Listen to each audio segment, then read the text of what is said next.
wonder. Hit them like and then I get them wonder. Stratosphere John. It wonder from outer space. Let's ping them. The silent disappearance of a black martial arts icon, Jim Kelly. The Vow and the Vanishing Act. He was the man with the proud afro who stood shoulder to shoulder with the legendary Bruce Lee in the blockbuster Enter the Dragon. His name was Jim Kelly. In the 1970s, when black men in Hollywood were relegated to roles as servants or criminals, Kelly shattered the mold, kicking straight through prejudice. He became an instant symbol of strength, freedom, and black pride. The press dubbed him America's new black martial arts star. Box offices exploded. He seemed destined to be an eternal cinematic legend. But just a few short years later, Jim Kelly vanished without a trace.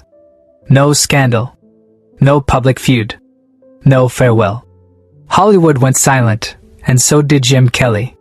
What caused a rising star, a cultural pioneer who defied every convention, to suddenly evaporate from the movie map? Was it institutional racism, crushing disappointment, or did he consciously choose to walk away before the system consumed him? The final secret behind his exit will shock you. The price of pride, a confrontation with prejudice. Kelly's life began in segregated Paris, Kentucky. After earning an athletic scholarship to the University of Louisville, his world fractured when a coach publicly mocked a black player. Kelly made an unheard-of decision in the 1960s. He dropped out, abandoned the American dream, and chose a different path. Karate became his survival mechanism. After winning the world middleweight title in 1971, he was catapulted into Enter the Dragon. As Williams, Kelly wasn't just acting, he was playing a proud black man standing tall in a white world.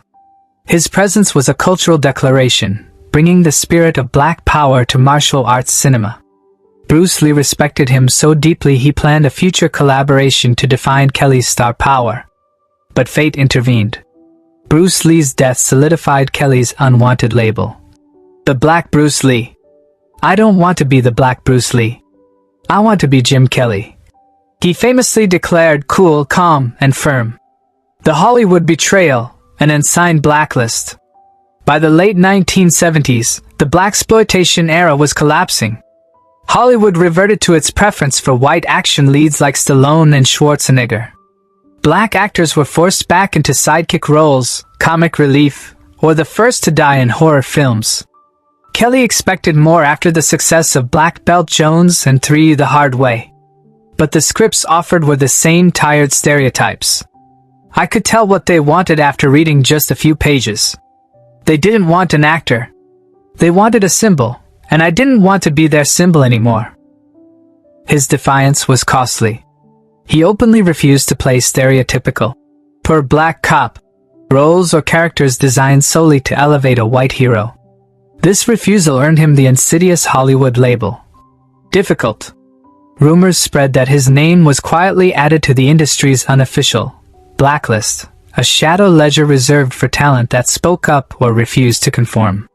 No paperwork confirmed the ban, but the outcome was undeniable. After 1978, Jim Kelly's name was quietly scrubbed from major studio casting lists. He did not crash and burn. He caused no scandal. He simply withdrew in silence, carrying the dignity of a man who knew he no longer belonged in that system.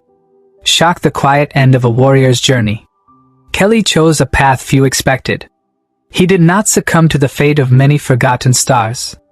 In the 1980s, while his peers chased minor roles, Kelly was found in an entirely different arena, the tennis court. Tennis became his second martial art.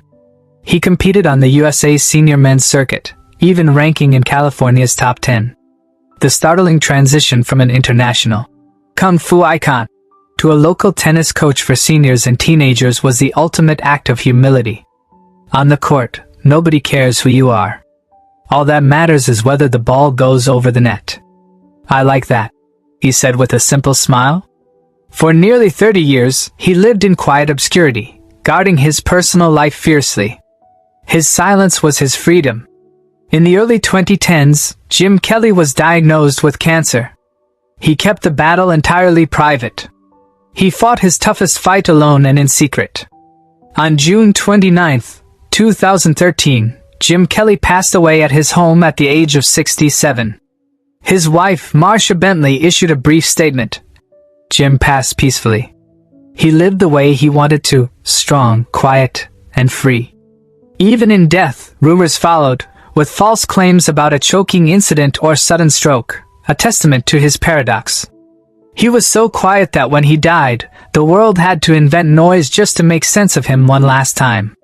Jim Kelly was a legend forgotten in his own time. Not because he lacked talent, but because he was born too soon.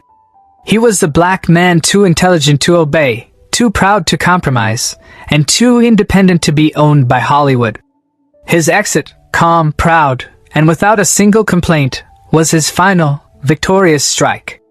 The last move of a warrior who had already won his match in silence.